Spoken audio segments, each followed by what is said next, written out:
Nous avons la joie d'avoir encore aujourd'hui l'homme de Dieu, Pasteur Moïse, pour notre entretien. C'est dans la parole de Dieu. Bonjour, Pasteur Moïse. Bonjour, Pasteur Félix. J'ai à cœur de lire ce verset de 1 Roi, chapitre 17, au verset 24. Dans l'Ancien Testament, 1 Roi, chapitre 17, au verset 24. Et la femme dit à Élie, « Je reconnais maintenant que tu es un homme de Dieu et que la parole de l'Éternel dans ta bouche est vérité. » Amen. Amen. J'ai eu à cœur de lire ce passage, c'est selon les témoignages d'édification, de joie pour les 2 derniers entretiens que nous avons eus et aussi pour les prédications que les enfants de Dieu ont entendues. Ils ont été vraiment édifiés et il reste encore quelques questions où nous voulons que la parole du Seigneur dans ta bouche soit la vérité parmi nous. Amen. Et qu'elle puisse éclairer le peuple de Dieu. Amen. D'emblée, je voudrais lire la première question qu'un frère a pu donner. Un prédicateur doit-il passer par la théologie pour prêcher la parole de Dieu? Doit-il passer par la théologie? Absolument. Merci bien, pasteur. Avant de répondre à cette question, je voudrais lire avec vous ce psaume, le psaume 119, avant d'adresser quelques mots de prière au Seigneur. Psaume 119, à partir du verset 27. Fais-moi comprendre la voie de tes ordonnances, et je méditerai sur tes merveilles. Mon âme pleure de chagrin, relève-moi selon ta parole. Éloigne de moi la voie du mensonge et accorde-moi la grâce de suivre ta loi. J'ai choisi la voie de la vérité, je place tes lois sous mes yeux. Je m'attache à tes préceptes, Éternel, ne me rends point confus. Je cours dans la voie de tes commandements, car tu élargis mon cœur. Enseigne-moi, Éternel, la voie de tes statuts, pour que je la retienne jusqu'à la fin. Donne-moi l'intelligence pour que je garde ta loi et que je l'observe de tout mon cœur. Conduis-moi dans les sentiers de tes commandements, car je l'aime. Amen. Incline mon cœur vers tes préceptes et non vers les gains. Détourne mes yeux de la voie des choses vaines. Fais-moi vivre dans ta voie. Que Dieu bénisse cette parole. Amen. Je voudrais prier avec vous, Père bien-aimé. Nous te rendons grâce pour cette occasion que tu nous donnes de considérer ta parole. Ta parole est la vérité. Nous avons encore l'occasion de considérer ces questions qui sont posées. Ceux qui les ont posées ont besoin d'être éclairés sur ta volonté, sur ta parole, parce qu'ils veulent connaître correctement les choses que tu as révélées pour nous. Enseigne-nous ta parole. Bénis-nous, conduis-nous par ton esprit.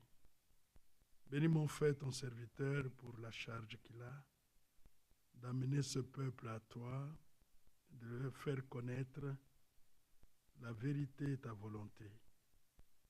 Nous te recommandons ce moment, Père Céleste. Bénis-nous dans le nom de Jésus-Christ, notre Sauveur. Amen. Amen. Un prédicateur doit-il passer par la théologie? Vous savez, notre évangile, c'est un évangile biblique. Et notre foi est basée sur l'enseignement biblique, et sur le témoignage des hommes que Dieu a appelés avant nous pour les servir.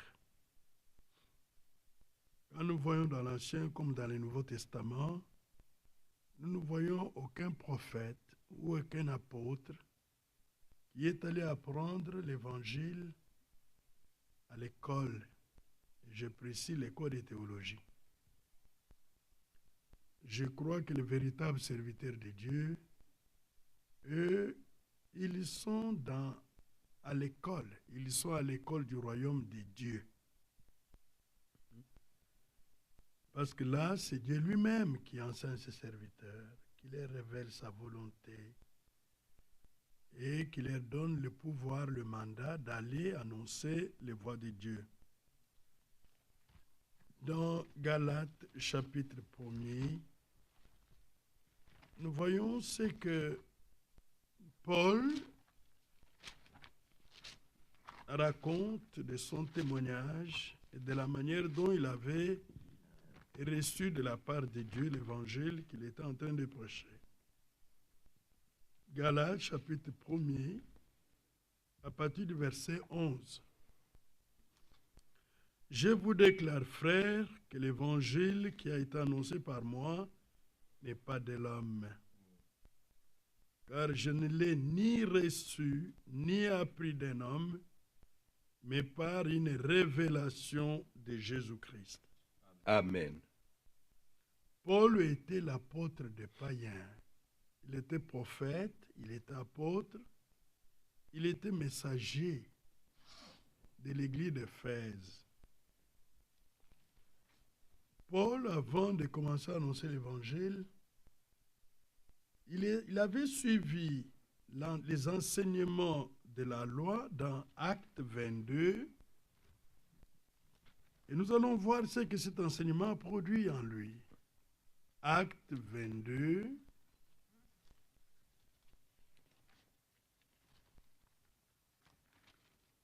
Nous lirons à partir du verset 1er. Hommes, frères et pères, écoutez ce que j'ai maintenant à vous dire pour ma défense. Lorsqu'ils entendirent qu'il leur parlait en langue hébraïque, ils redoublèrent de silence. Et Paul dit, je suis juif, né à Tars en Cilicie, mais j'ai été élevé dans cette ville ici et instruit au pied de Gamaliel dans la connaissance exacte de la loi de nos pères, étant plein de zèle pour Dieu, comme vous l'êtes toujours, tous aujourd'hui. Je persécutais à mon ces doctrines, liant, mettant en prison hommes et femmes. Ainsi de suite. Paul a suivi des enseignements pour avoir la connaissance exacte de la loi au pied de Gamaliel, qui était un grand docteur. Mais cette connaissance qu'il avait eue de Gamaliel ne l'a pas servi dans la proclamation de l'évangile. Au contraire, ça leur remplit des ailes pour persécuter le peuple de Dieu, persécuter le nom du Seigneur Jésus-Christ. Mais lui-même, quand il est venu, il a appelé au ministère des hommes du peuple sans instruction. Oui. Ce sont des apôtres, ils n'avaient aucune instruction. Alors, voilà ce qui est arrivé à Paul. Dans Galates, revenons dans Galates, là, ici, Paul dit que l'évangile du royaume de Dieu qu'il annonçait, il ne l'avait pas reçu d'un homme. Car il dit, car je ne l'ai ni reçu ni appris d'un homme. Il n'a pas pris cet évangile dans une école de théologie, ni dans un séminaire quelconque. Il avait reçu directement par révélation de Jésus-Christ. Vous savez ce qui importe pour un homme de Dieu avant d'aller annoncer l'évangile? C'est d'abord la rencontre personnelle avec le Dieu vivant. Amen. Comme cela s'est fait avec Moïse dans Exode chapitre 3, verset 2. Comme ça s'est fait avec Jacob dans Genèse 32. Et comme ça s'est fait dans Acte 9 avec Paul. L'homme doit d'abord faire l'expérience de rencontre personnelle avec le Seigneur, expérimenter le salut et se mettre à l'école du Saint-Esprit qui doit lui révéler les choses qu'il doit aller annoncer, enseigner.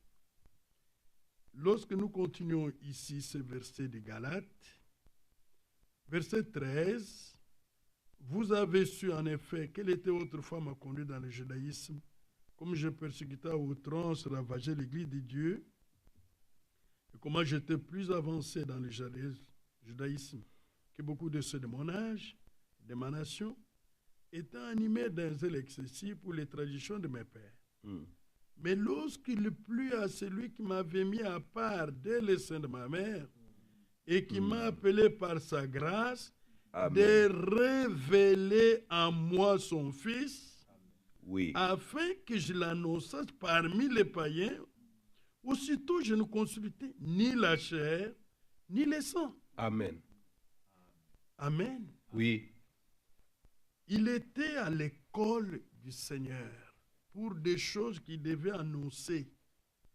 Le Seigneur lui avait révélé Jésus-Christ, d'abord pour le salut, et ensuite il lui a confié l'évangile pour qu'il aille l'annoncer aux païens.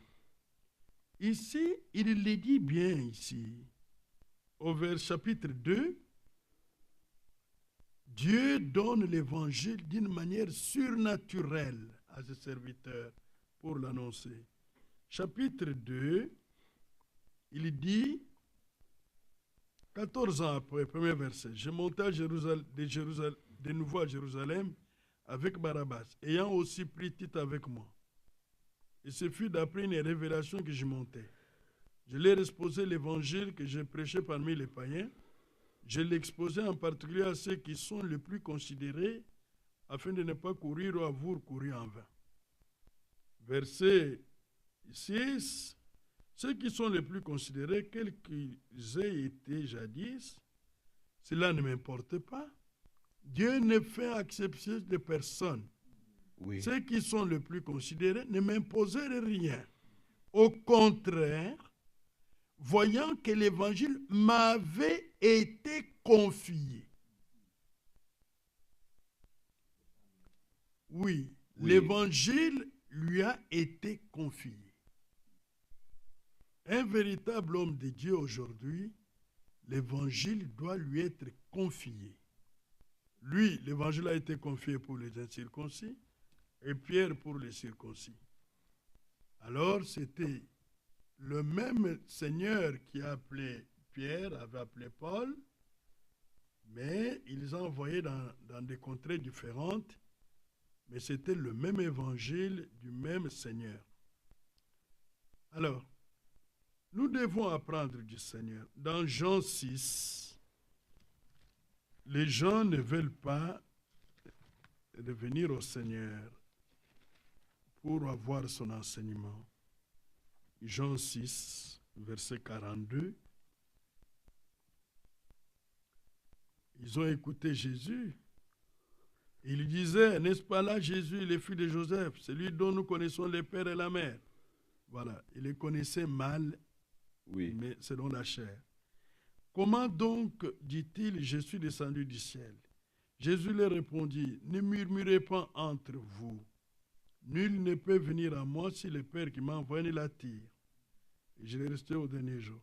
Il est écrit dans les prophètes, ils seront tous enseignés de Dieu. Amen. Ainsi, quiconque a entendu le Père, l'enseignement du Père, et a reçu son enseignement. Il a entendu le Père et a reçu son enseignement. Viens à moi. Amen. Amen. C'est Dieu seul qui forme ses serviteurs. C'est Dieu seul qui les enseigne. Ce ne sont pas des écoles de théologie où les gens se sont donné une foule de docteurs, comme il dit dans Timothée, pour leur enseigner des choses qu'ils veulent. Ils les font par l'intellect et non par la révélation de l'esprit. C'est pourquoi beaucoup de gens qui croient par leur canal, ils sont séduits et conduits loin du Seigneur. Amen. Amen.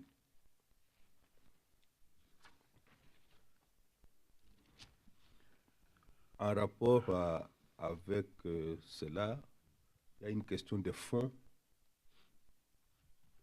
Une question de fond sur un thème biblique.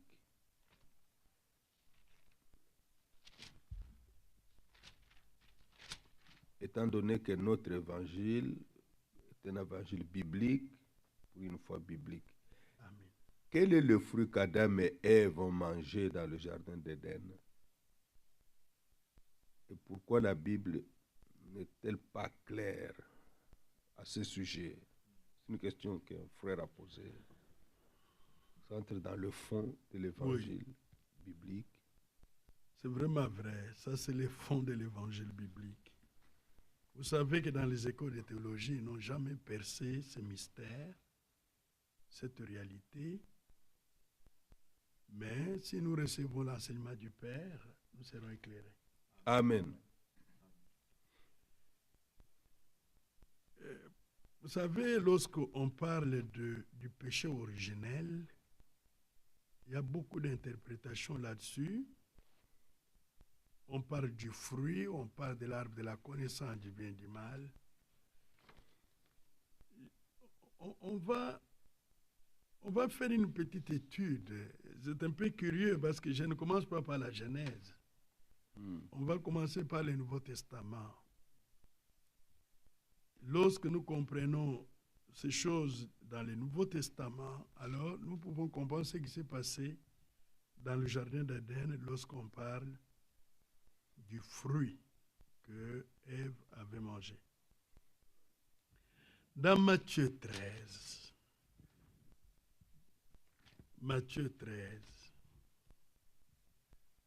la question est de savoir comment Satan a pu introduire dans le monde sa sémence, sa postérité. Et vous savez que la Bible, c'est un livre de symboles. Le Seigneur a parlé en symboles. Lorsqu'il y a des symboles, il y a un mystère caché derrière, il faut une révélation. Oui. C'est pourquoi Moïse n'était pas dans le jardin d'Éden. Mais par révélation de l'Esprit, il a su tout ce qui s'était passé dans le jardin d'Éden et il a écrit. Alors, Matthieu 13. Cette parabole est très importante. Nous sommes dans Matthieu 13. Nous lisons à partir du verset 24.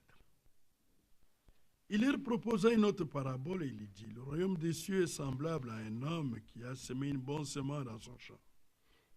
Mais pendant que les gens dormaient, son ennemi vint, sema délivré parmi le blé et s'en alla.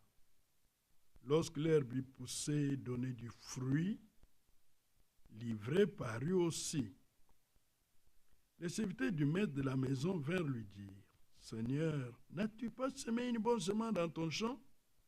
D'où vient donc qu'il y a des livraies? Le maître leur répondit, c'est un ennemi qui a fait cela. Et les serviteurs lui dirent, veux-tu qu'on aille? Veux-tu que nous allions l'arracher? Non, dit-il, de peur qu'en arrachant l'ivraie, vous ne déraciniez en même temps le blé. Laissez croître ensemble l'un et l'autre jusqu'à la moisson. Et à l'époque de la moisson, je dirai au moissonneur, arrachez d'abord l'ivraie et liez-la en gerbe pour la brûler. mais amasser le blé dans mon grenier. Amen. Amen. Jésus, c'est comme c'est une parabole, c'est qu'il y a un mystère derrière. Il doit pouvoir nous les révéler. Nous sommes dans le même chapitre, verset 34. Jésus dit à la foule toutes ces choses en parabole. Il ne lui parlait point sans parabole, afin que s'accomplisse ce qui avait été annoncé par les prophètes. J'ouvrirai ma bouche en parabole, j'ai publié des choses cachées depuis la création du monde. Amen. Alors il a renvoyé la foule et entra dans la maison. Ses disciples s'approchèrent de lui et dirent, « Explique-nous la parabole des livrets du champ. » Amen. Remarquez que ici, pourquoi la Bible n'est-elle pas claire à ce sujet? La Bible est très claire à ce sujet. Oui. Elle est claire pour les disciples, mais pour les autres. Ils ne peuvent pas recevoir la révélation de mystères cachés dans la Bible. Dieu le fait pour les siens. Alors, pour nous en tant que disciples, nous avons la grâce de la part de Dieu de connaître l'explication des paraboles et connaître les mystères que Dieu a révélés pour nous. Les disciples s'approchèrent. Explique-nous la parabole du livret du champ. Il est répondu. Celui qui sème la bonne semence, c'est le Fils de l'homme. Oui. Les champs, c'est le monde. La bonne semence, ce sont les filles du royaume. Livrés, ce sont les fils du méchant, du malin. L'ennemi qui l'a semé, c'est le diable. Oui. La moisson, c'est la fin du monde. Les moissonneurs, ce sont les anges. Amen. Oui. Mais c'est le même champ. Le Fils de l'homme a commencé par s'aimer. Le malin est venu aussi s'aimer sa sémence. La sémence du malin n'est pas la sémence du Fils de l'homme. Oui. Mais les deux ont cohabité dans le même champ. Jésus dit, c'est un mystère. De vous-même, n'arrachez pas. Parce que quand les livrets et la bonne semence sont ensemble, les racines s'entrelacent. Ça va d'une part à l'autre, n'est-ce pas? En voulant arracher, vous risquez, en voulant arracher l'ivraie, vous risquez d'arracher aussi la bonne semence. Le Seigneur a dit, laissez-les croître ensemble. Là, nous comprenons que dans le monde, Dieu a eu ses enfants, le diable a eu ses enfants. C'est dans Genèse que nous saurons comment cela a pu avoir lieu. Dans le monde entier. Dans le monde. Dans le monde. Dans l'Église, mêmement. Mais maintenant, Genèse, lorsqu'on parle des fruits, là, on nous montre de quelle manière Satan a injecté sa semence. Il a introduit sa postérité dans le monde. Ici, vous voyez ce qu'il dit. Ce sont les fils du malin. Ce ne sont pas des bêtes.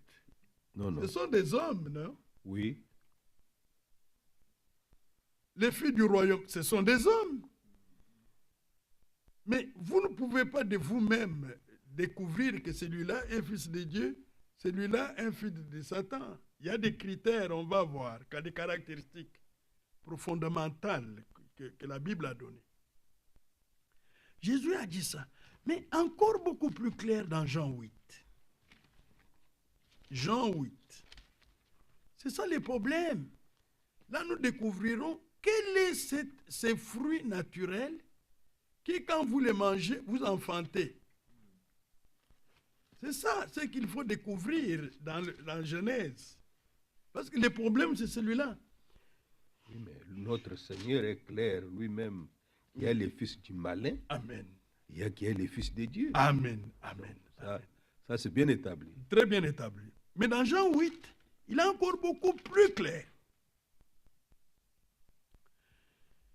Il dit, On commence par le verset 30, mais on va commencer à sauter pour gagner du temps. Comme Jésus parlait ainsi, plusieurs crurent en lui.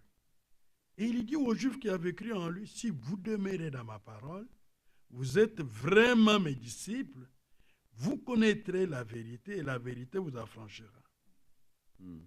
Ils lui répondirent, nous sommes la postérité d'Abraham et nous ne fûmes jamais esclaves de personne.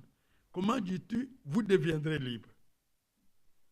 En vérité, je vous l'ai dit. Remarquez que Jésus dit en vérité, c'est dans son attribut de Dieu prophète qu'il parle. Et remarquez qu'il ne dit pas ainsi dit le Seigneur, parce qu'il était lui-même le Seigneur Dieu. Amen. Qui parlait directement à ces gens-là, les Juifs. Il dit en vérité, je vous l'ai dit. Leur répliqua Jésus, quiconque se livre au péché, esclave du péché. Oui. Verset 36, si donc les fils vous affranchissent, vous serez réellement libres. Dites Amen. Amen. Je sais que vous êtes la postérité d'Abraham, selon la chair. Mais vous cherchez à me faire mourir parce que ma parole ne pénètre pas en vous. Voilà la caractéristique des fils du Satan. C'est ça. Oui, la parole ne pénètre pas en vous. Je dis ce que j'ai vu chez mon père. Et vous, vous faites ce que vous avez entendu de la part de votre père. Mais c'est qui est leur père? Il lui répondit, notre père c'est Abraham. Jésus leur dit, si vous étiez enfant d'Abraham, vous feriez les œuvres d'Abraham. Abraham a cru, Abraham a obéi. Abraham n'a pas résisté à la parole de Dieu. Abraham a cru, il a obéi. Oui. Mais maintenant, vous cherchez à me faire mourir. Moi qui vous ai dit la vérité que j'ai entendue de Dieu. C'est là Abraham ne l'a point fait. Abraham n'a pas crucifié la vérité. Jésus était la vérité, il était la parole faite chair. Oui. Abraham a cru la parole de Dieu. Vous faites les œuvres de votre Père. Ils lui dirent, nous ne sommes pas des enfants illégitimes. Nous avons un seul Père, Dieu. Jésus leur dit, si Dieu était votre Père, vous m'aimeriez. Oui. Car c'est de Dieu que je suis sorti et que je viens. Ça. Je ne suis pas venu de moi-même, mais c'est lui qui m'a envoyé. Ici, il parle en tant qu'envoyé. Il parle en tant que fils, il parle en tant qu'envoyé. Amen. Oui. Pourquoi ne comprenez-vous pas mon langage? Parce que vous ne pouvez écouter ma parole. Amen. Oui. En allemand, vous ne pouvez supporter ma parole. Vous voyez les caractéristiques de ces semences-là?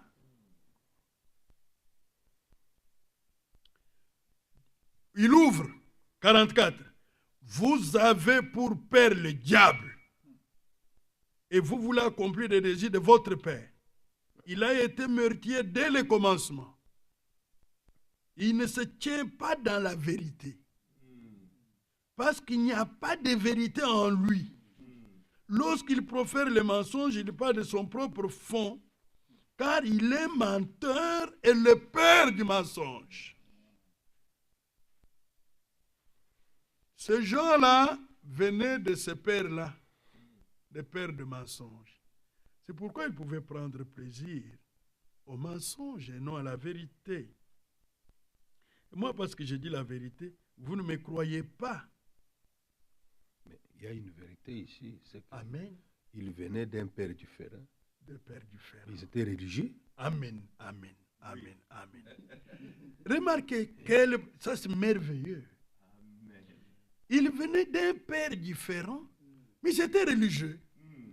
Et religieux par rapport au père de quelqu'un d'autre. Oui. C'est ça. Amen. L'esprit religieux, c'est un esprit trompeur.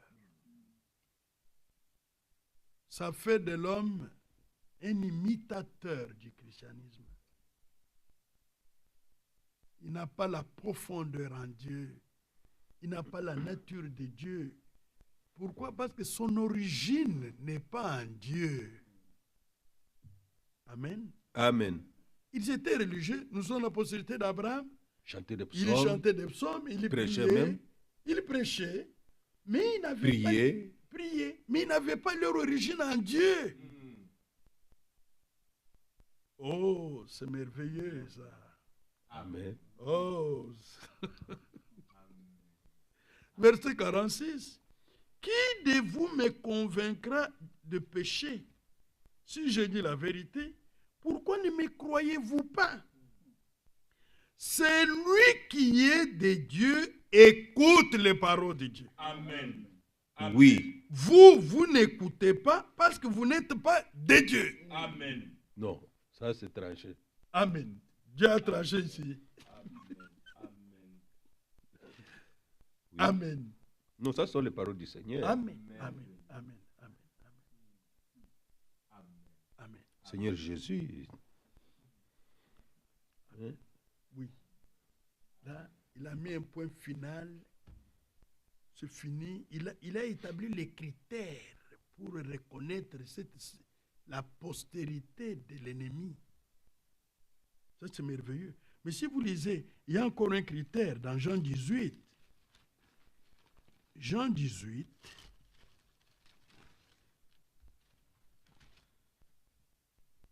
Au verset 37. Pilate lui dit, tu es donc roi? Jésus répondit, tu l'as dit, je suis roi. Je suis né et je suis venu dans le monde pour rendre témoignage à la vérité. Quiconque est de la vérité, écoute ma voix. Amen. C'est lui qui est de la vérité. Il écoute la voix du Seigneur. Jésus le dira encore dans Jean 10.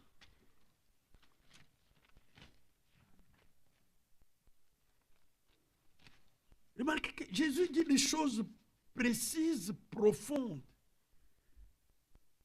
que nous devons croire, connaître. Jean 10, je suis au verset 26. Mais vous ne croyez pas parce que vous n'êtes pas de mes brebis. Mes brebis entendent ma voix, je les connais et elles me suivent. Amen. Je leur donne la vie éternelle et elles ne périront jamais. Et personne ne les reverra de ma main. Mon Père qui me les a donnés est plus grand que tous. Et personne ne peut les ravir de la main de mon Père. Amen. Oui. Verset 30. Moi et le Père, nous sommes un. Oui. Amen. Oui. Bien-aimés dans le Seigneur, vous avez vu Jésus en tant que Dieu le Seigneur manifesté en chair, en tant que fils de l'homme, en tant que prophète, il pouvait discerner d'où est venue cette postérité. Une race des hommes et des femmes religieux qui sont au milieu de la race de Dieu, qui chantent, qui crient, qui gênent même, parce que dans la Bible, là, il gênait des fois la semaine.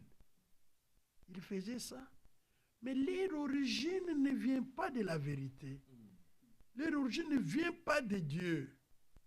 Genèse va nous dire comment cela est arrivé. Mais je voudrais, Oui, en rapport avec cela, comprendre que si cette race-là oui, ne reçoit pas les paroles de Dieu, ne croit pas les paroles de Dieu, comme le Seigneur l'a dit, oui. c'est que l'opposé, c'est que ceux qui sont de Dieu écoutent la parole de Amen. Dieu, reçoivent la parole de Dieu. Amen. Ceux qui sont de Dieu reçoivent la parole. Les fils de Dieu, les filles de Dieu. Écoutent la parole de Dieu. Ils ne résistent pas à la parole de Dieu. Parce que leur origine est dans la parole de Dieu. Oui. Ils sont nés de la sémence de Dieu. Ils ne peuvent pas s'opposer à la parole de Dieu. Amen. Oui. Regardez encore, frères bien-aimés, dans Jean-Baptiste décèle cette sémence, Oh. cette postérité. Jean-Baptiste, Luc chapitre 3.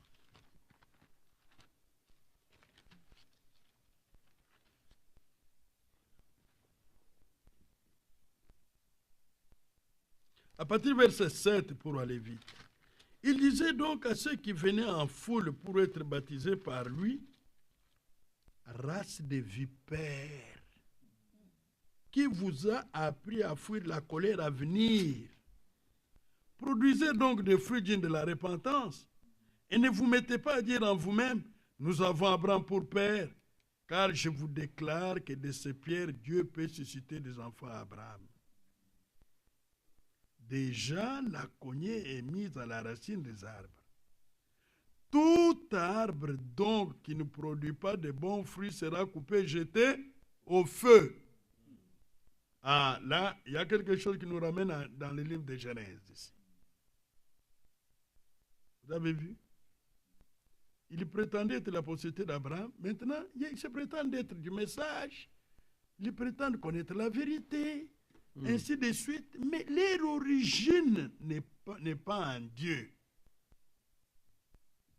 Maintenant, regardez dans le langage de Paul, de Pierre, de Jean-Baptiste. Race des vipères, race du serpent. Vous voyez? Amen. Ce n'est pas la race de Dieu. Acte chapitre 17, nous sommes de sa race. Amen. Oui. Mais ici, c'est une autre race. Amen. Alors, si nous sommes de sa race, nous ne pouvons pas penser que la divinité soit semblable à Delors, ainsi de suite. C'est Acte 17, vous pouvez lire, vous trouverez encore ça. Race de vipères, la race du serpent. Qui vous a appris à fuir la colère à venir? La colère, là, elle est pour vous. Vous tentez de fuir, vous ne fuirez pas. Elle vous ramassera. Bon, mais maintenant, il parlait aux hommes. Il introduit le concept d'un arbre. Tout arbre, donc, qui ne produit pas de bons fruits sera coupé et jeté au feu. L'arbre ici représente l'homme. Le fruit représente les œuvres. Le fruit représente les œuvres. Oui. L'arbre peut typifier un homme, les fruits représentent les œuvres. Ça peut aussi typifier un peuple. C'est pourquoi Israël, dans la Bible, est appelé un figuier. Le figuier. Alléluia. Amen. Alors, l'arbre. Maintenant, quand on parle de l'arbre dans le jardin d'Éden, nous allons retourner là-bas, mais c'est pour découvrir comment Satan a pu introduire ses enfants dans le monde. Là, vous comprendrez que ce n'est pas par la bouche. Ce n'est pas par la bouche. C'est-à-dire en mangeant un fruit. Par non, la non, bouche par aussi. la bouche. Comme on mange la pomme. Non, non, comme on mange la pomme. Ce n'est pas dans la bouche Oui, une que orange. les enfants viennent au monde. Remarquez que nous allons le voir dans Genèse. Lorsqu'elle elle a mangé, ça lui a donné la connaissance d'être nue. C'est ça. Oui. Alors maintenant, là, bon, dans le Nouveau Testament, mais lisons quelque chose dans 1 Jean. Oui. Dans 1 Jean, 1 Jean, chapitre 3, lisons à partir du verset 11. Il y a un détail important qui est soulevé là. Car ce qui vous a été annoncé et ce que vous avez entendu dès le commencement, c'est que nous devons nous aimer les uns les autres. Là, nous disons Amen. Amen. Parce que l'amour est de Dieu, n'est-ce pas? Oui. Et n'est pas ressemblant à Caïn, qui était du malin. Oui. Et que tua son frère. Et pourquoi le tua-t-il? Parce que ses œuvres étaient mauvaises et celles de son frère étaient justes. Caïn a existé dans la Bible, dans les livres de Genèse. Oui, c'était l'enfant. L'enfant qui était né d'Ève. Oui.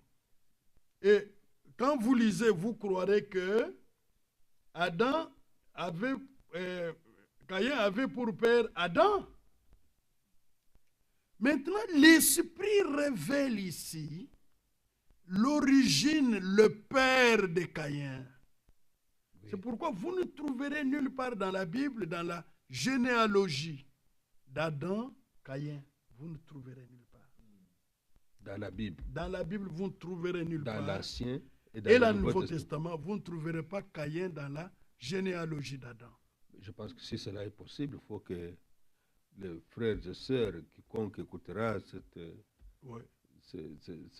vidéo, cette interview, puisse voir cela dans les Écritures. Oui, il peut voir dans les Écritures. Prenons d'abord dans le Nouveau Testament.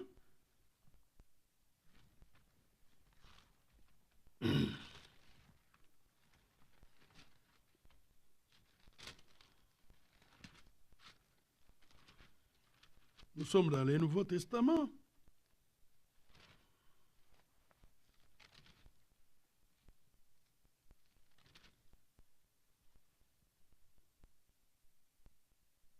Voilà.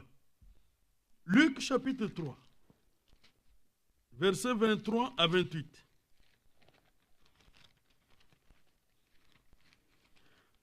Ça va de Joseph,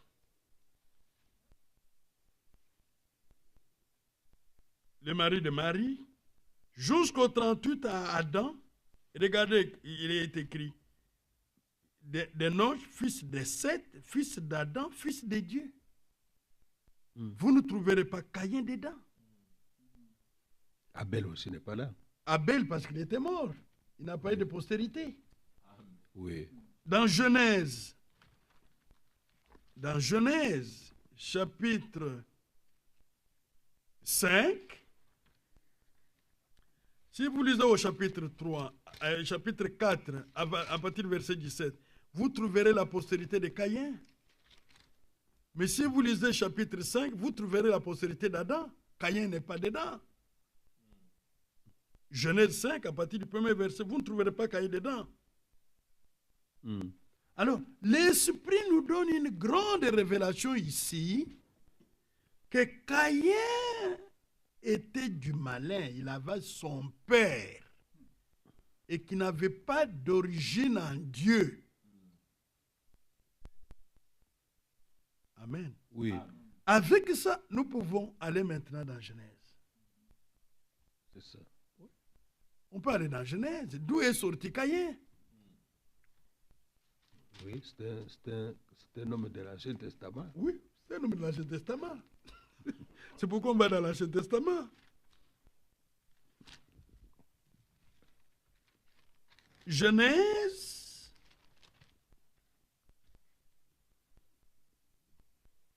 Prenez d'abord Genèse chapitre 1er.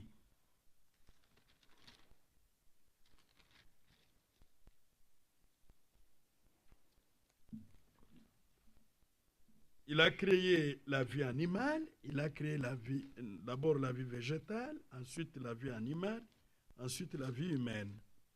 Mais ici, au verset 27, Dieu créa l'homme à son image, il est créé à l'image de Dieu, il créa l'homme et la femme.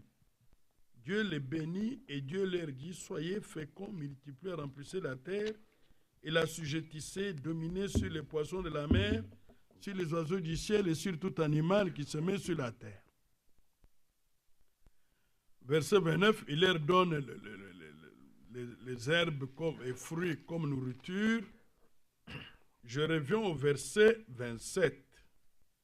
Ça, c'est la création de l'homme. Un corps spirituel dans lequel il y avait l'esprit masculin et l'esprit féminin. Ici, il n'était pas encore revêtu de la chair. C'est pourquoi quand cet homme a été mis dans le corps de chair et de sang, c'est dans ce corps qu'il va pécher. C'est pourquoi Dieu qui était aussi dans le corps spirituel viendra dans un corps de chair et de sang pour relever l'homme de la chute et le ramener à lui. Mais verset 28, Dieu les bénit, Dieu leur dit, soyez féconds, multipliez, remplissez la terre. Il ne leur a pas montré comment le faire. Il devait attendre. jusqu'au temps de Dieu, pour que Dieu leur montre comment les fils de Dieu devraient se multiplier.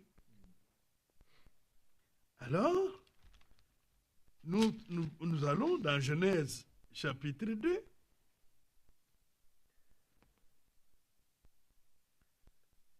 Verset 19. L'Éternel Dieu forma de la terre tous les animaux des champs, ainsi de suite.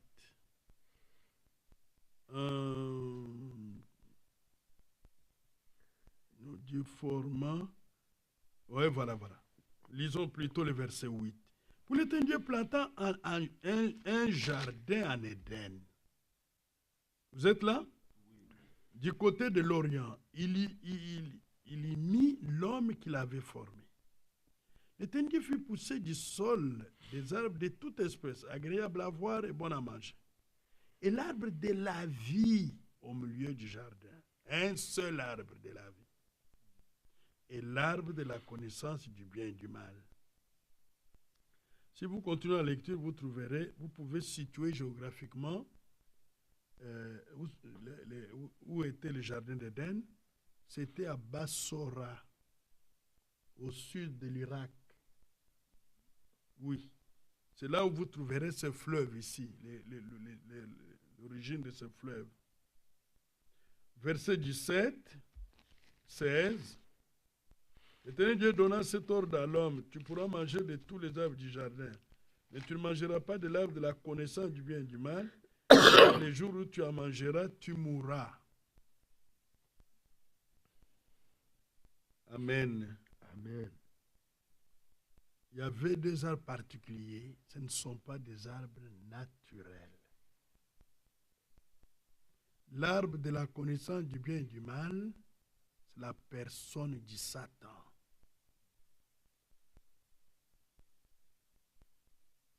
L'arbre de la vie, c'est la personne de Dieu, c'est Christ. Amen. C'est pourquoi Christ, dans Jean 15, dit: je suis le cep. Oui. Voyez.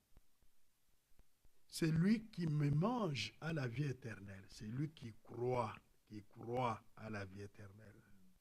En Jésus, il a la vie éternelle. Amen. Mais la personne du Satan, quand vous prenez ceux qui viennent du Satan, l'antichrist, qu'est-ce qui arrive? Vous mourrez certainement.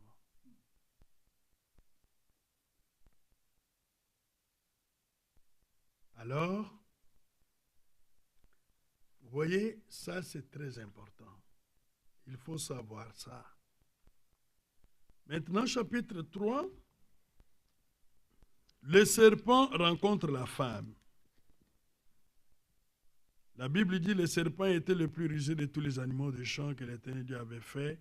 Il dit à la femme: Dieu a-t-il réellement dit: vous ne mangerez pas de tous les arbres du jardin? Remarquez que le serpent ici n'était pas un reptile. Il était un animal des champs. Il se tenait debout. Les hommes des sciences ont fait leurs recherches, ils ont trouvé qu'entre les chimpanzés les plus évolués et l'homme, il y a un maillon manquant. Il y a une espèce qui a disparu, qu'on ne retrouve plus. Or, jusqu'à aujourd'hui, les chimpanzés les plus évolués se trouvent au Congo, c'est les bonobos. Leurs femelles règlent comme les femmes, nos femmes. Il y a les savants du monde entier qui vont là-bas pour faire des recherches sur l'héritage génétique de ces bêtes. Mais entre l'homme et les chimpanzés, peut-être qu'on trouvera un autre chimpanzé plus évolué que ça, il y a le serpent qui parlait le langage des hommes, qui était au service de l'homme. C'est en lui que Satan est entré. Dieu voyait ça quand il a mis Adam et Ève en garde. Dieu voyait ça. Satan est entré. Il a engagé une discussion avec la femme. Regardez comment le diable amène les raisonnements. La femme répondait au serpent. Regarde, Dieu a-t-il réellement dit? Pourquoi a-t-il dit Dieu a-t-il? Il se met les doutes dans la femme. Il l'a mené au raisonnement. Mais la foi ne marche pas avec les raisonnements. Non. La foi est une révélation. Amen. Vous ne mangerez pas de tous les arbres du jardin. Vous comprenez la question? Il a piégé la femme là-bas, de tous les arbres du jardin. Vous ne mangerez pas de tous les arbres du jardin. Le Seigneur n'avait pas dit ne mangez pas tous les arbres du jardin.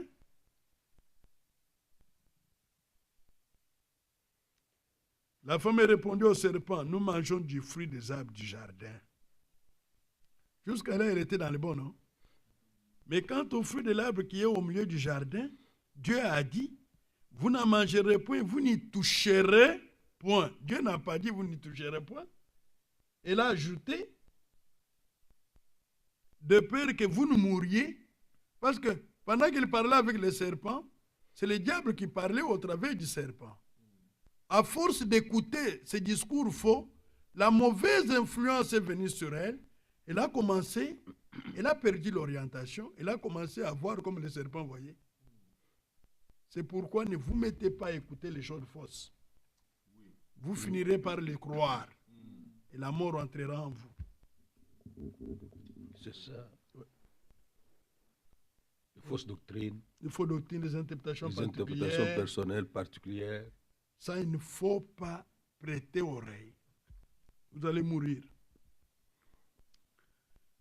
Dieu a dit, vous ne mangerez point, vous n'y toucherez point, de peur que vous ne mouriez. Alors le serpent dit à la femme, vous ne mourrez point.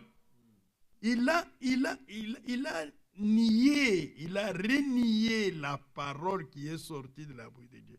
C'est pourquoi le Seigneur dit, il est le père des mensonges. C'est ça.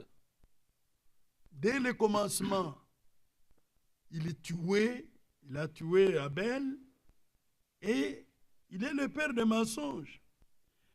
Alors, maintenant, bien-aimés dans le Seigneur, ici, mais Dieu sait que ça, c'est le serpent qui parle. Elle était là écoutant toujours. Le jour où vous en mangerez, vos yeux s'ouvriront et que vous serez comme des dieux, connaissant le bien et le mal. Mais ça, c'était vrai. Regardez comment il met. Il prend une partie de vrai, une partie de faux, il mélange ensemble. Il apporte pour séduire, tromper. Bon, mais maintenant ici, je désire affirmer une chose. Les péchés originels, ce n'est pas les fruits qu'ils ont mangés là, dont il est question. C'est les doutes à la parole de Dieu.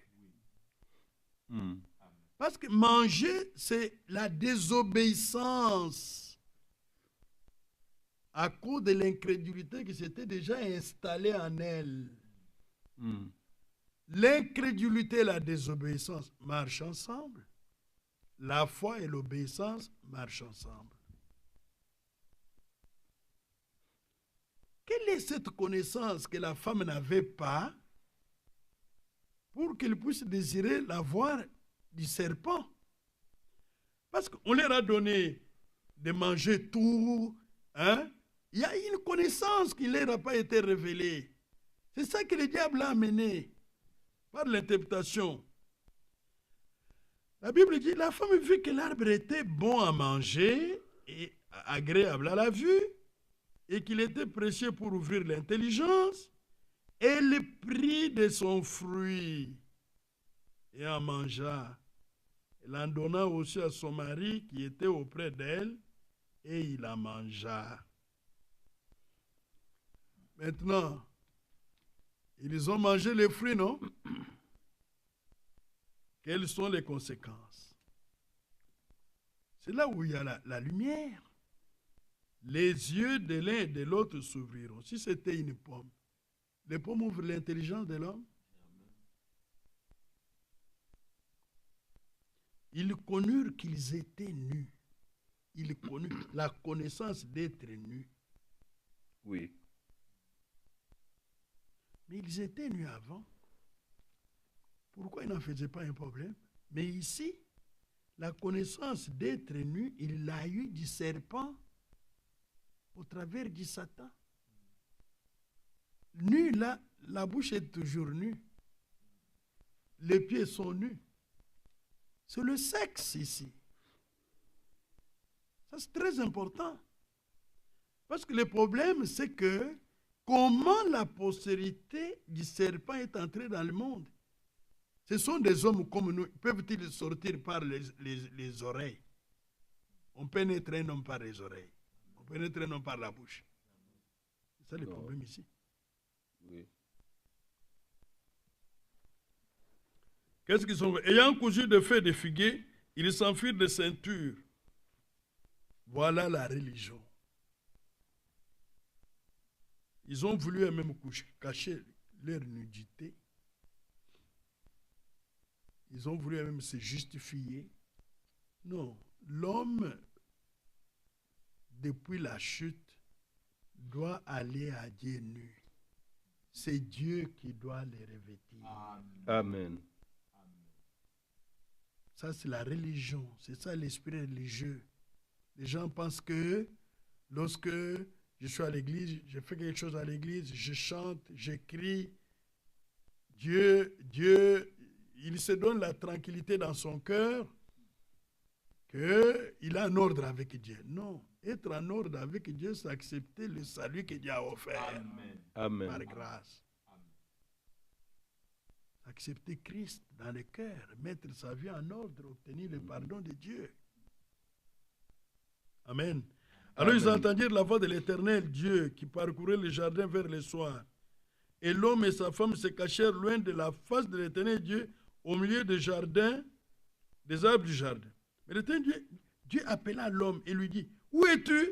Il répondit, j'ai entendu ta voix dans le jardin et j'ai eu peur parce que je suis nu. Ah, mais ce n'est pas la première fois qu'il a rencontré Dieu dans le jardin. Vous voyez? Parce que je suis nu. C'est-à-dire, quand ils ont posé cet acte, le voile qui leur cachait leur nudité, ce voile était parti. Et ils étaient là. Et je me suis caché. Vous commencez à fuir la présence de Dieu. Et l'Éternel Dieu dit, qui t'a appris, vous voyez, Oui. apprendre. Satan lui a apporté une nouvelle connaissance. Que tu es nu. Est-ce que tu as mangé de l'arbre dont je t'avais défendu de manger? L'homme me répondit, la femme que tu as mise auprès de moi m'a donné de l'arbre et j'en ai mangé. L'Éternel dit à la femme, pourquoi tu fais cela? La femme me répondit, le serpent m'a séduite. Oui. Quand une femme est séduite, c'est qu'elle a eu une relation coupable. Oui. Oui. C'est ça. Oui. Le serpent m'a séduite, tout est dedans. Elle est allée tout droit au but. Non, il a été sincère. Très sincère. Et j'en ai mangé. Elle va être sincère. Elle était très sincère. Elle était fille de Dieu. C'est pourquoi quand Dieu va juger cette histoire, il ne va pas les maudire comme les serpents. C'était sa fille, elle était sincère. Un enfant de Dieu doit être sincère avec Dieu. Oui. Elle a utilisé le mot correct. Elle a utilisé le mot correct. Amen. L'Éternel Dieu dit au serpent, puisque tu as fait cela, tu seras maudit entre tous les bétails et entre tous les animaux de champ. Tu marcheras sur ton ventre et tu mangeras de la poussière tous les jours de ta vie. C'est sur base de cette parole que le serpent animal des champs là, a perdu sa forme originelle. Il est devenu un reptile. Sous cette forme-là, il ne s'est pas reproduit. Parce que c'est la semence originelle qui doit se reproduire. Mais sous cette forme-là, Dieu ne l'avait pas créé comme ça. Il a été frappé de malédiction. C'est pourquoi il s'est présenté sous cette forme-là. Mais quand il a subi cette opération, il avait déjà laissé sa semence dans la femme. C'est-à-dire que quand Adam et Ève est allé vers Adam, elle était déjà grosse de la semence du serpent. La semence dedans est venue après. Oui. Oui. C'est pourquoi au verset 15, Dieu parle clairement, comme Jésus a parlé, non? Oui. Je mettrai l'inimitié entre toi et la femme, entre ta postérité. Voilà. Luc est là. Race de vipère. Oui. Jésus est là. La postérité du Satan. Il est là. Et celui-ci t'écrasera la tête et tu lui blesseras les talons. Amen. Oui. Dieu parle de semences. Dieu parle de semences. De postérité. Oui. C'est pourquoi Jésus a dit, vous dites que vous êtes la postérité d'Abraham, je connais votre père. Amen. Maintenant, le verset 16, pour terminer, il dit à la femme, j'augmenterai la souffrance de tes grossesses. Alors, si c'est la bouche qui a mangé les fruits, pourquoi le châtiment n'a pas frappé la bouche? On devrait avoir les dents qui font mal et tout ça. Tu enfanteras avec douleur et tes désirs se porteront vers ton mari, mais il dominera sur toi. Amen. Oui. Bon, mais le dernier verset, c'est les Proverbes. Chapitre 30, verset 20.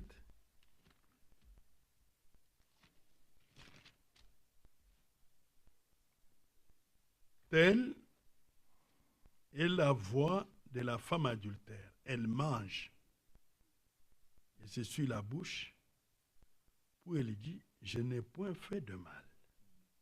Vous voyez qu'on utilise les mêmes termes que dans le jardin d'Éden. Mange. Il mange. Mais qu'est-ce qu'il a fait? Il a commis adultère. Elle a mangé. Bon, vous qui êtes mariés, vous savez ce que c'est tout ça. Elle a mangé. Il a essuyé la bouche. C'est pourquoi il n'est pas facile qu'une femme avoue qu'elle a commis adultère. Il faut vraiment la grâce de Dieu pour qu'elle reconnaisse. Il a mangé, il s'essuie la bouche, pour lui dire, je n'ai point fait de mal. Amen. Amen.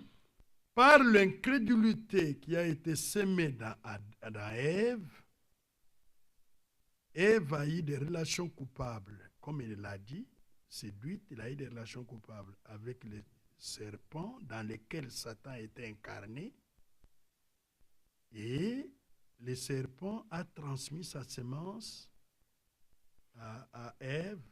Il va enfanter, Genèse 4, des jumeaux. Il va enfanter d'abord Caïn, parce que la semence de Caïn est entrée avant. Il va enfanter son frère Abel. C'était des jumeaux. Ici, vers les années 60, lorsque ces vérités ont été annoncées, il y a beaucoup de gens qui doutaient que cela ne pouvait pas arriver. Il y a eu au même moment en France et ici aux États-Unis un cas au tribunal où un couple qui était marié se retrouve au tribunal. La femme est allée enfanter, il y a eu des jumeaux. Un enfant de couleur et un enfant blanc. On dit, mais comment? Qu'est-ce qui est arrivé? Quand ils sont arrivés au tribunal, la femme a avoué que non, j'étais d'abord parti avec mon mari. Après, je suis sorti avec un homme de couleur. Et la science a attesté que les deux semences étaient vivantes en elle. C'est pourquoi il a eu l'enfant. L'homme blanc a dit, moi je ne supporterai que mon enfant. L'autre ne vient pas de moi, je ne m'occuperai pas de lui. C'est ce qui est arrivé dans le jardin d'Éden avec Ève. Que Dieu soit loué parce que ce mystère est aujourd'hui connu. J'ai ici un témoignage sur papier. Amen. Oui. Qui a eu lieu à Dallas. Oui. Amen. Il y a 3 ans, 4 ans. Une femme qui a eu 2 garçons, dont l'un n'était pas de son mari. Gloire à Dieu. Elle a témoigné. Oui. Ils sont allés, on a fait le test de DNA. Oui. Où on a trouvé que c'était vrai. Ses dernières paroles, c'était de parler à tout le monde, à chacun, de ne pas se retrouver dans ses chaussures. car cela fait du mal Amen. aux autres, à d'autres personnes, bien sûr son mari, la famille. Oui. Elle a fait ça. C'est un cas qui a été, il n'y a pas longtemps, prouvé. Voilà, C'est Fox 4 qui a, la chaîne Fox 4 qui a publié ça. Voilà. La science a confirmé. Les faits sont là. C'est ce qui s'est passé dans le jardin d'Éden. C'est pourquoi il y a les enfants de Satan.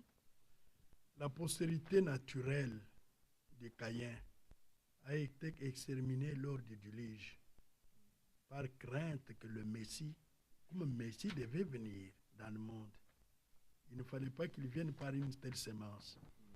Maintenant, nous avons la postérité spirituelle qui ne croit pas la parole de Dieu. Ce sont les enfants du Satan. Nous avons un témoignage poignant ici. C'est un cas récent, comme vous le voyez sous les images. Que Dieu, notre Dieu, soit loué pour ses révélations. Amen. Amen.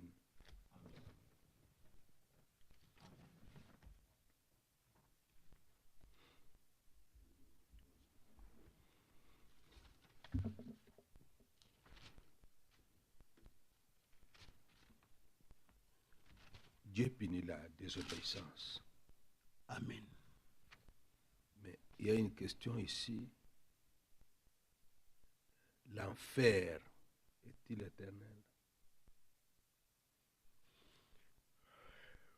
Les gens vont continuer à brûler dedans l'enfer, parce qu'il y a du feu là-bas, éternellement. Merci beaucoup pour la question. D'abord, le mot enfer n'est pas biblique. Dans les termes originels, il n'est pas biblique. Mais si nous voulons avoir la pensée de Dieu là-dessus, la réponse, elle peut déjà être donnée. Il y a un lieu qui a été créé par Dieu où les méchants seront châtiés. C'est ce que dans le langage courant on appelle enfer. Je crois qu'il y a quelques théologiens qui ont utilisé le mot enfer, mais le vrai mot c'est Gehenna.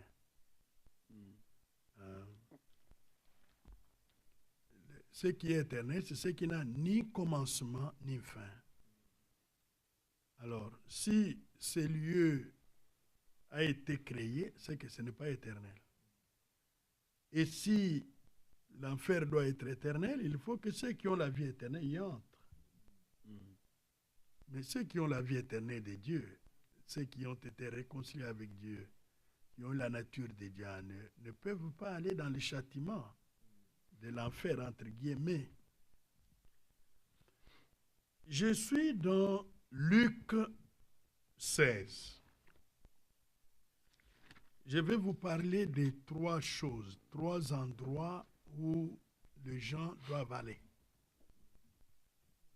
Si vous lisez dans Luc 16, vous trouvez l'histoire du pauvre Lazare et du riche, du riche, homme un homme riche.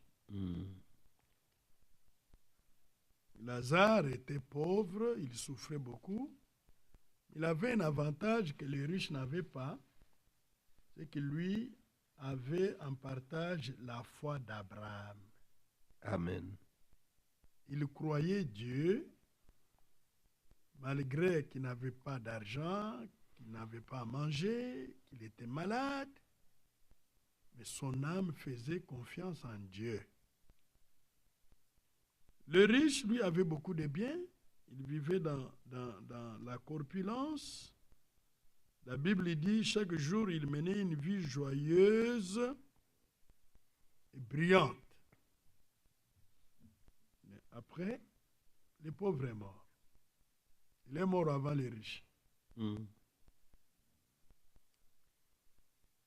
Directement, c'est Jésus qui donne. C'est une parabole que Jésus lui-même donne. Il est pris jusque dans le sein d'Abraham. Quand le riche est mort, on l'a amené dans le séjour des morts.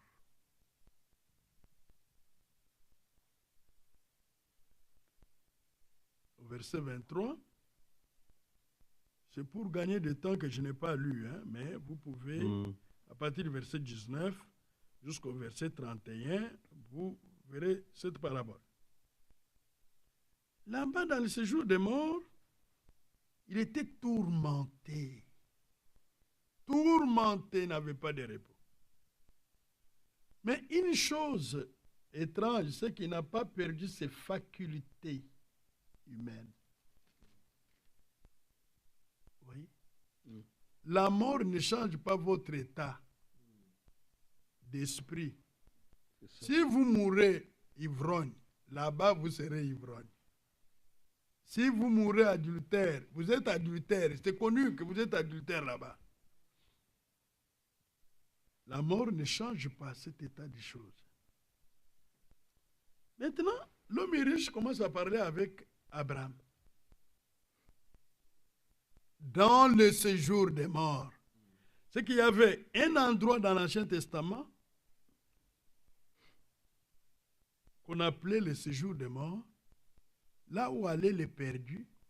Mais dans le même séjour des morts, il y avait un endroit qu'on appelait les saints d'Abraham. Là où les croyants, les justes de l'Ancien Testament qui mouraient, leur âme allait attendre la rédemption là-bas.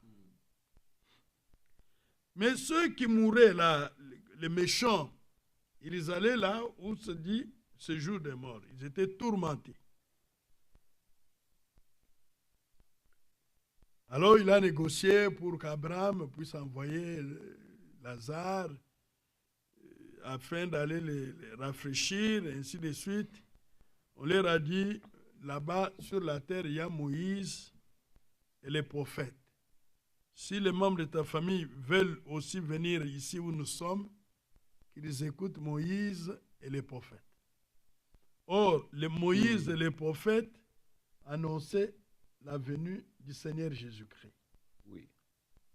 C'est pourquoi Jésus a dit, vous sondez les Écritures, vous pensez avoir en elles la vie éternelle, mais ce sont elles qui rendent témoignage de moi. Vous ne voulez pas venir à moi pour avoir la vie. Oui. Alors, écoutez la prédication de la bonne nouvelle de Jésus-Christ ici, si vous voulez échapper là-bas. Les choses sont restées comme ça. Vous voyez, ici, quand vous allez lire, vous trouverez que les cultes après la mort ne changent rien à votre état. La messe ne change rien à votre état. Si quelque chose doit changer de votre état, c'est maintenant quand vous êtes vivant que vous pouvez donner votre vie au Seigneur Jésus-Christ et expérimenter la rédemption. Amen. Amen. Alors, il y a trois endroits où les hommes peuvent aller. Premier endroit. Si vous mourrez croyant chrétien, le Seigneur vous amène au paradis. Luc 23.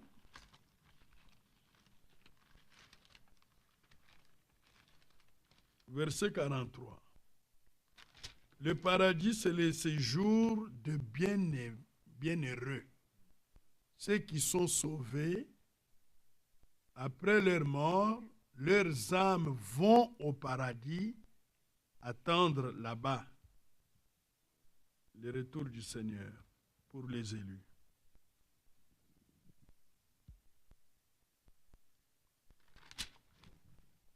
Verset 43.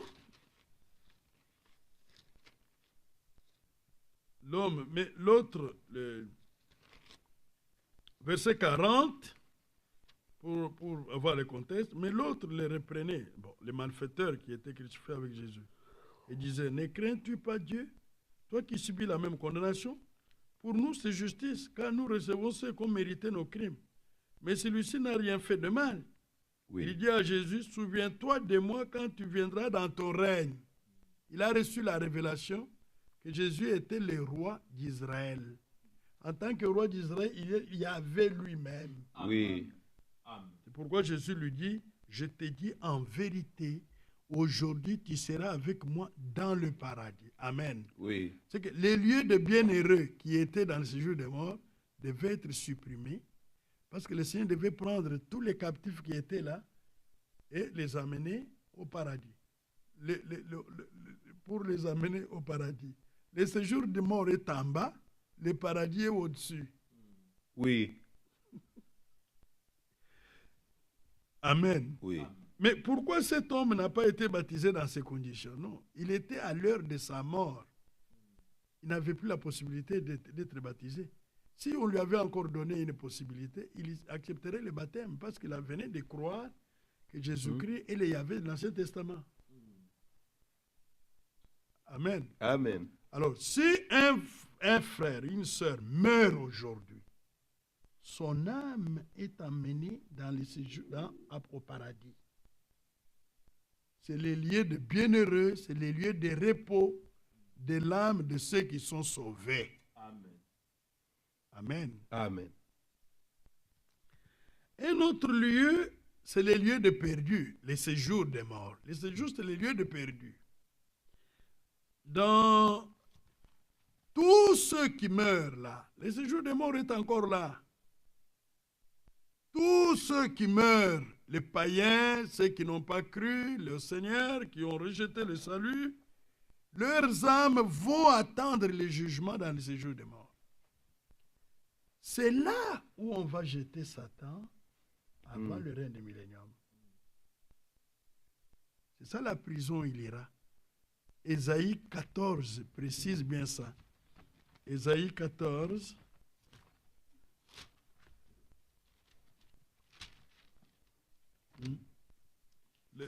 L'Esprit parle de le roi de Babylone, mais le contexte c'est Satan. Vous allez voir le contexte. Il dit, et quand l'Éternel t'aura donné du repos, verset 3, après tes fatigues et tes agitations, après la dure servitude qui te fut imposée, alors tu prononceras ces choses sur le roi de Babylone. Et tu diras, ça concerne Satan, mais au travers du roi de Babylone. C'est Satan, vous allez voir le contexte. Et quoi? Les tyrans n'est plus, l'oppression a cessé. L'Éternel a brisé les bâtons des méchants, lavé des dominateurs. C'est lui qui, dans sa fureur, frappait les peuples par des coups sans relâche. C'est lui qui, dans sa colère, subjuguait les nations et poursuivit sans ménagement. Toute la terre jouit du repos et de la terre. Vous voyez, ça c'est le millénium. On éclate en chant d'allégresse. Les cypres même, les cèdres du Liban se réjouissent de la chute, de ta chute. Ça c'est le millénium. Depuis que tu es tombé, personne ne monte pour nous abattre. Les séjours des morts se met jusque dans ses profondeurs pour t'accueillir à ton arrivée. Il est rêvé devant toi les ombres, tous les grands, ainsi de suite. Verset 11. Ta magnificence est descendue dans le séjour des morts avec le son de lutte. Sous toi une couche de verre, les verres sont ouvertes. Te voilà tombé au ciel, astre brillant. Vous voyez, c'est Satan. Fils de l'aurore, tu es abattu à terre, toi le vainqueur des nations. Tu disais en ton cœur, je monterai au ciel. Je lèverai mon trône au-dessus des étoiles de Dieu. Je m'attirerai sur la montagne de l'assemblée, à l'extrémité de l'Orient. Je monterai sur le sommet des nues. Je serai semblable au Très-Haut. Vous voyez que c'est Satan? Mais tu as été précipité dans le séjour des morts. Amen. Oui. Il est en prison pendant que nous régnons dans le millénium.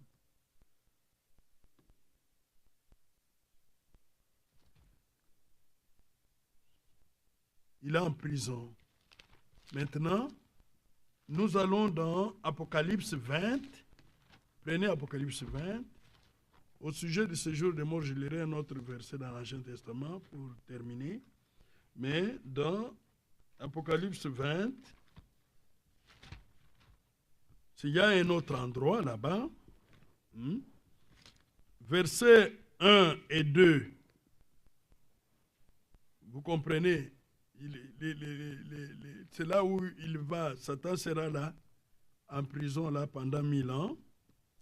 Maintenant, le verset 10, et le diable qui les séduisit fit jeter dans les temps de feu et de soufre où sont la bête et les faux prophètes. Ils seront tourmentés jour et nuit au siècle des siècles. Ce n'est pas éternellement qu'ils vont brûler. Ce serait pendant un temps, après, ils n'existeront plus jamais. Parce que là-bas, on dit des siècles et des siècles, ce n'est pas l'éternité. Alors, ici, au jugement dernier, les morts reviennent, verset 13, la mer rendit les morts qui étaient en elle, la mort et le séjour des morts rendirent les morts qui étaient en eux, et chacun fut jugé selon ses œuvres. Et la mort et le séjour des morts furent jetés dans l'étang de feu. C'est la seconde mort, l'étang de feu. Quiconque ne fut pas trouvé écrit dans le livre de vie fut jeté dans l'étang de feu. Et l'étang de feu n'est pas éternel, parce que ça brûlera, comme on a écrit là. Ils seront tourmentés, et après ils n'existeront plus. Comme ils n'ont pas la vie éternelle, ils ne peuvent pas y être éternellement. Amen. Oui. Alors, retenons que quand les méchants meurent, leurs âmes vont dans le séjour des morts, ils vont attendre le jugement. Quand les justes meurent, ils vont au paradis pour attendre le retour du Seigneur pour les élus, ainsi de suite. Mais après, tous les méchants, et Satan lui-même, et les faux prophètes, et la mort, et le séjour des morts, seront jetés dans les temps de feu. Ça brûlera pendant des siècles. Après, ça finira, et ils n'existeront plus jamais. Mais ceux qui ont la vie éternelle vivront dans l'éternité. Dans le nouveau ciel et la nouvelle terre, les temps vont déboucher dans l'éternité. Et c'est comme ça que Dieu a arrangé les choses. Alors quand quelqu'un meurt, que ce soit les messes ou les cultes ne changent rien à son état. Et je tiens à vous dire aussi que quand Jésus est mort, il est allé dans le séjour des morts pour prêcher aux esprits incrédules qui étaient là au temps de Noé. C'est là qu'il a sorti ceux qui étaient dans le sein d'Abraham. Il les a sortis de là. Il est monté avec, c'est Psaume 47, Oui. Psaume 24. On parle comment Dieu monte. Il monte avec les saints de l'Ancien Testament. Maintenant, le dernier verset au sujet de séjour des morts, c'est Job 24. Job 24. Job 24, verset 19.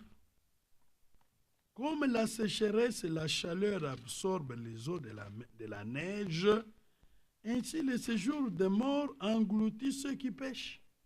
C'est ça. Amen. Oui. C'est fini. C'est comme ça que Dieu a arrangé les choses dans son plan. Amen. Amen. Nous ne voyons pas le purgatoire. Non, il n'y a pas de purgatoire. C'est une invention de l'Église catholique. Ça n'existe pas, le purgatoire. C'est une fausse doctrine, un dogme de l'Église catholique qui n'existe pas. Est-ce que nous pouvons aller rapidement parce que notre temps est presque avancé. Nous avons encore questions ici. Je prends la question. Tout m'est permis, mais tout n'est pas utile. Amen. Tout m'est permis, mais je ne me laisserai pas, et je ne me laisserai servir par quoi que ce soit. Le frère ou la sœur a pris dans 1 Corinthiens 6 au verset 12. Sur base de cette écriture, que pensez-vous du vin? Le Seigneur lui-même changea l'eau en vin. Est-ce que la parole de Dieu prohibe-t-elle aux chrétiens d'en consommer? Si oui. Pourquoi alors nous utilisons le vin pour le repas du Seigneur? Selon 1 Corinthiens 11, du verset 23 au verset 26. Amen. Merci beaucoup, pasteur. Ici, d'abord, s'il faut parler du repas du Seigneur, c'est le Seigneur qui l'a recommandé, c'est l'une des ordonnances du Seigneur. Il y a 3 ordonnances que le Seigneur a données à l'Église du Nouveau Testament.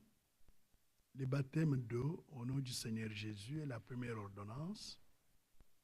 La deuxième, c'est le repas du Seigneur. La troisième, c'est le lavage de pieds. Toute église biblique devrait pratiquer ces choses que Dieu lui-même a ordonnées dans les évangiles. Dans le repas du Seigneur, nous savons que le vin représente le sang du Seigneur Jésus. C'est pris dans l'Ancien Testament. Il y avait déjà une image à cela. Deutéronome 32. Il y avait déjà une image de cela. C'est Moïse qui chante un cantique qui le rappelle les souvenirs des anciens jours de la marche d'Israël dans le désert. Je prends le verset 4 pour aller vite. La crème des vaches et le lait des brebis avec la graisse des agneaux, des béliers, des basins et des boucs, avec la fleur du froment. Et tu as bu le sang du raisin, le vin. Remarquez dans le contexte, le vin est en rapport avec le sang. Alors, et nous comprenons que c'est ça l'image. Le Saint-Esprit en avait déjà parlé dans l'Ancien Testament. Le Seigneur prend cette image, il l'amène dans le Nouveau Testament pour, lorsqu'il a, dans Matthieu 26, il a institué le repas du Seigneur. Verset 26, chapitre 26, verset 26. Pendant qu'il mangeait, Jésus prit du pain. Et après avoir rendu grâce, il les rompit et les donna aux disciples en disant, « Prenez, mangez, ceci est mon corps. » Il prit ensuite une coupe et après avoir rendu grâce, il la leur donna en disant, « Buvez-en tous, car ceci est mon sang, le sang de l'alliance qui est répandu pour plusieurs pour la rémission des péchés. Oui. Je vous l'ai dit, je ne boirai plus désormais de ces fruits de la vigne, jusqu'au jour où j'en boirai du nouveau, avec vous dans le royaume de mon Père. » Le fruit de la vigne. Les fruits de la vigne. Pas du coca, pas de grenadine. Pas de bière. De bière et non, tout non, ça. non, non, non. Pas les fruits pas même les jus des raisins. Parce que les jus des raisins fermentent. Le vin ne peut pas pourrir, ne peut pas plus fermenter. Pas les jus, le vin. Alors, mais regardez que quand le Seigneur instituait le repas du Seigneur, il dit, prenez ceci, buvez-en tout, ceci est mon sang. Mais dans la coupe, il n'y avait pas les sangs. Le sang circulait encore dans ses veines. C'est que le vin représentait son sang. C'est comme le pain. Le pain, ce n'était pas la chair du Seigneur. Le pain représentait son corps là. Sa chair, son corps. Parce que quand il a donné le pain pour manger, lui portait encore sa chair avec lui. Alors, il y a une fausse doctrine dans l'Église catholique. Ils pensent que lors de l'Eucharistie, comme ils appellent, avec le tintement des clochettes des prêtres, on change le vin en sang, le sang pur de Jésus, et le pain en chair, le corps de Jésus. C'est une fausse doctrine, sinon ce serait la magie. C'est pourquoi quand Jésus a dit ça, il dit, je vous l'ai dit, je ne boirai plus désormais de ce fruit de la vigne. Alors, dans le repas du Seigneur, nous ne buvons pas le sang de Jésus. Nous ne mangeons pas la chair. D'ailleurs, les goûts que vous sentez dans la bouche, c'est le vin, ce n'est pas le sang. C'est ça. Et c'est le pain, ce n'est pas la chair de Jésus. Mais le vin représente le sang du Seigneur Jésus parce que le vin, au fur et à mesure qu'il est dur, il est très efficace. C'est comme le sang de Jésus, ça ne perd jamais son efficacité. Amen. Amen. Quand un pécheur vient là-bas, il est purifié et présenté à Dieu blanc comme la neige. Amen. Alors, c'est permis pour le repas du Seigneur. C'est le Seigneur qui l'a recommandé, n'est-ce pas? Mais aussi, Dans 1 Timothée, chapitre 5,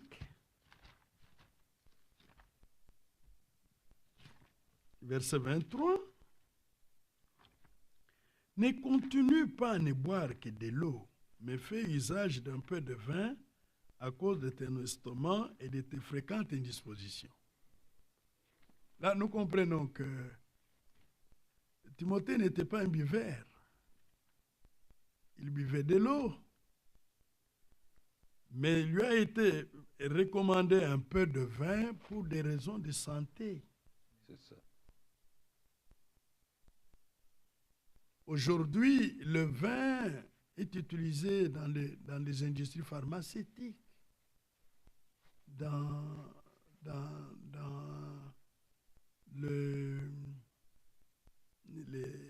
la panification des gâteaux, fabrication des gâteaux, à la cuisine. Ça sert à beaucoup de choses. Alors, vous voyez, nous voyons que le vin, il est utile pour le repas du Seigneur. Il peut être utile pour des raisons de santé. Mais maintenant, les gens qui boivent,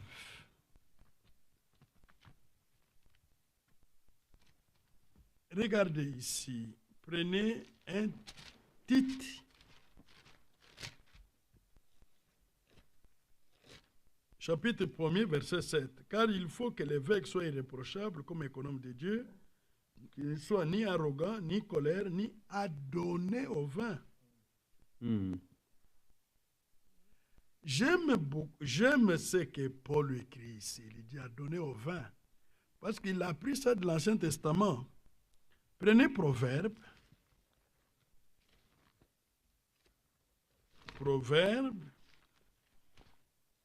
chapitre 31.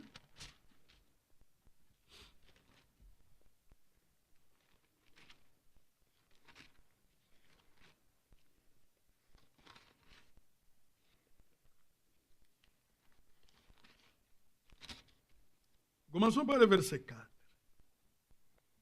Ce n'est pas au roi le miel, ce n'est point au roi de boire du vin, ni au prince de rechercher des liqueurs fortes. Oui, rechercher. Il y a une soif en eux. Derrière le recherche, il y a une soif. Cette soif n'était pas dans Timothée, parce qu'il en était délivré. Oui.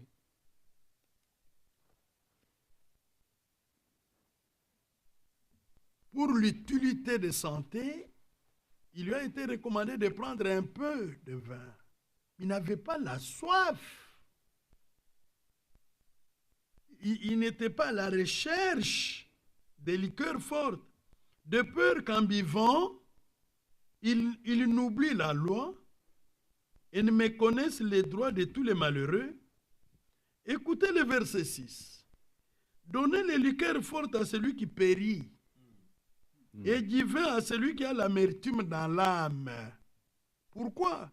Parce qu'il veut faire passer ses soucis. Mais nous, en tant que croyants, est-ce que c'est le vin qui ôte les soucis? Non. Non. Parce qu'il y a une écriture, une recommandation ici, dans Pierre. C'est ça. N'est-ce pas? Oui. Qu'est-ce qu'il est dit dans 1 Pierre au sujet des soucis? C'est Jacques, n'est-ce pas? Oui. Je crois que c'est Jacques. Hein? Déchargez-vous. 1 Pierre. 1 Pierre. Merci. Nous sommes dans 1 Pierre. Chapitre 5. Chapitre 5. Verset 7. Voilà, verset 7. Et déchargez-vous sur lui de tous vos soucis, car lui-même prend soin de vous. Amen. Amen. Ce n'est pas le vin qui vide nos soucis, notre amertume dans l'âme. Verset 7. Que eux là, qui périt là, celui qui périt, qu'il boive et oublie sa pauvreté. et qu'il ne se souvienne plus de ses peines. Amen. Oui. Ah, c'est pourquoi, quand il a les soucis, il boit, il s'enivre, il dort, mais les soucis ne partent pas par les. Ça se va s'augmenter davantage. Mais si un croyant, il pense que c'est en buvant la liqueur forte, les vins, il va faire passer son amertume dans l'âme, ses soucis, il est séduit. Amen. Amen. Dans Proverbe 23, suivez attentivement ça. À partir du verset 29. Pour qui il est là? Pour qui il est là? Pour qui les disputes? Pour qui les plaintes? Pour qui les blessures sans raison? Pour qui les yeux rouges? Pour ceux qui s'attardent auprès du vin. Vous voyez, là-bas, ils recherchent. Si s'attardent auprès du vin. Pour ceux qui vont de... Amen. À donner au vin. Amen. Pour ceux qui vont déguster du vin mêlé, ne regarde pas le vin qui paraît d'un beau rouge, qui fait des perles dans la coupe et qui coule aisément. Il finit par mordre comme un serpent et par piquer comme un basilic. C'est ça. Tes yeux se porteront sur des femmes étrangères, des prostituées. Et ton cœur parlera d'une manière perverse. Tu seras comme un homme couché au milieu de la mer, comme un homme couché sur le sommet d'un mât. Il dit, on m'a frappé, je n'ai point de mal. On m'a battu, je ne sens rien. Quand me réveillerai-je, j'en veux encore. C'est fini. Il y a un lien qui vous lie quand vous t'habituez avec ça. Vous ne saurez plus vous sortir de là. J'en veux encore. Mais un chrétien n'est pas quelqu'un qui est lié comme ça.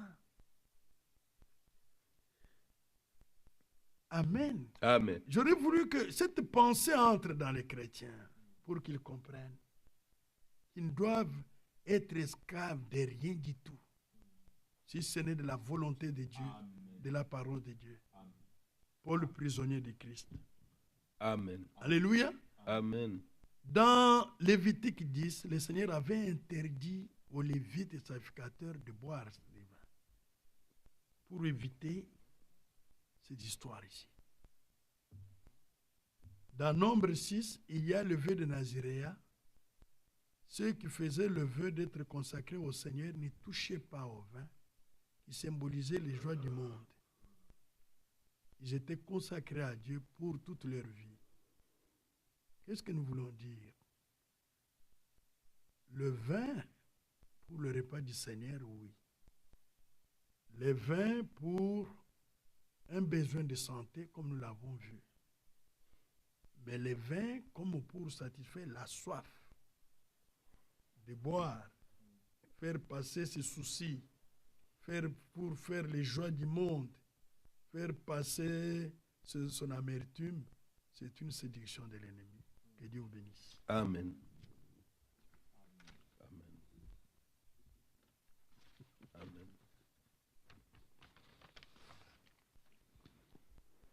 Que Dieu soit loué. Amen. Amen. Pour toutes ces clartés venant directement des Saintes Écritures, de la Bible. Nous remercions le Seigneur pour cela. Pasteur, que Dieu vous bénisse. Amen, mon cher frère. Nous mes voulons collègues. rendre grâce à Dieu Amen. pour ces paroles précieuses de lumière que nous venons de recevoir. Seigneur, notre Merci. Dieu, nous te remercions. Merci de tout cœur. Nous te rendons Dieu grâce des cieux. de nous avoir donné ta parole dans l'Ancien et dans le Nouveau Testament. Merci, Père. Merci pour l'évangile que tu as confié à Paul, Alléluia. à tous les apôtres. Oui. Merci pour la révélation de toi-même que tu as donnée aux prophètes dans Amen. l'Ancien Testament. Amen. C'est un grand héritage que tu nous as donné, Amen. afin que nous puissions te connaître Oui. et connaître ta volonté. Amen. Seigneur, le but est que chacun qui écoutera vienne à toi, Amen. qu'il soit sauvé. Alléluia. Car toi, tu veux que tous les hommes soient sauvés Oui. et parviennent à la connaissance de la vérité. Amen. Que tu puisses éclairer les tiens, Alléluia. ceux-là que tu as rachetés par ton sang précieux, Amen. et que tu puisses les maintenir dans la vérité de la Bible. Alléluia. Qu'ils se préparent pour ton retour. Oui. Qu'ils soient sauvés, Alléluia. qu'ils soient bénis Amen. et qu'ils se réjouissent en toi. Amen. Seigneur, bénis ces paroles que nous avons entendues, Oui, Père. que ce soit la semence de vie pour chacun. Amen. Bénis ton serviteur que tu as utilisé Oui. pendant son séjour parmi nous Alléluia. pour édifier, pour éclairer, pour fortifier, encourager et ramener à toi tes brebis que toi tu as connues d'avance. Amen. Bénis ses projets, bénis son ministère, bénis sa famille. Oui. Seigneur, sois avec lui matin, Alléluia. soir et nuit, comme tu as été avec ceux qui ont marché avant nous. Oui. Que ta grâce et ta miséricorde reposent sur nous tous dans ton amour glorieux. Amen. Au nom de Jésus-Christ. Amen. Amen. Amen. Amen. Merci bien. Merci. Dieu. Que Dieu bénisse. Amen.